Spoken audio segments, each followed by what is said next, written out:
fresh. Mage gik mantiere kar kacha. Bende ka irange Clifford, mana kamano kete kar ka.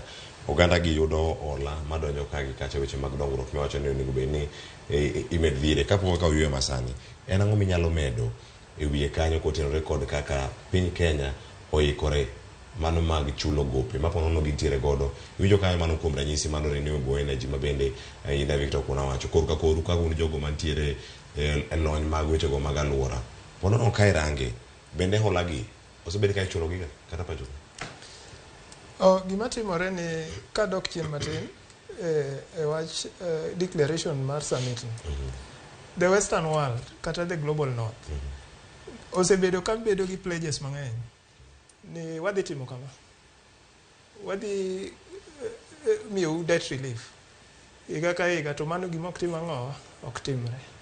Koro mano ma emomiyo heads of states gibe wacho ni usemiwa a lot of pledges, you've given us a lot of honor pledges, to ok tim ang'owa ok tim. Koro sani kaka wan jo Africa wawacho ni kwa move forward to pledges gi nyaka bed ang'owa, nyaka bed fulfilled, especially on wadhi timo kama. Iyudo ni samoro giwacho ni wadhi miyo $100 billion for a period of 5 years, to pesa nok tim ang'owa ok chopi. To gopegi idwaga ni chulogi say annually luwore gi kaka agreements obed. To gima hinyo African governments en ni interest midwa no chule gopegi bedo malo makae to tamo wachulo kaka jopiny. Koro kose tamo wachulo to miwinjo ni World Bank wacho ni sani koro onge pesa michake miyo jang'owa jo Kenya. Koro mano kelo gimiluongo ni economic strain on the government. Samoro sirkal ok nyal chiwo services midwaro, and especially on environmental matters. Koro kata alwora kethore ka kwatim alwora otimre nade onge nikech wan gi gope mok wanyal chulo.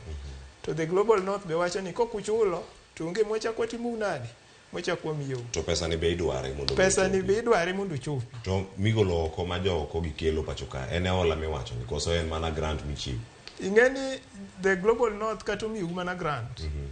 To nyaku nitie kaka ichule. Nitie malingling mar chudo. Magi wacho ni wami mondo wan wayude ang'o kawuok kanyo. Gimi to giwacho ni kwasemiyi titimonwa kama. Koro samoro mano to kland noganda. Ranyisi maber en pesa mabiro ni Floka Fund. It's a grant, but the government of Kenya chule. Koro komi county government of Homa Bay, for example, ni government omi kata 700 million. Government of Kenya bro chule through Central Bank kaduoke ne the global north. Koro mane momiyo sirikande giwacho ni wan wachulo gowi kaka udwaro. To chudo mar gowi ni malo ahinya ma hinyowa. Koro to nikech the most important thing my heads of state are discussing here, and one will suffer consequences of emissions from the global north. Maparo ni kanyo duogo mondo wapenya ni onya bedo ni ana hola ma jotelo ka kwayo gi duol mamalo cha koso ana ng'ome kwayo kinde mane giromo pacho ka mane gintiere ka jotelo mowuok e Africa kiwacho ni an pesa no madhi bedo ka wuok oko owuok biro Africa ka mondo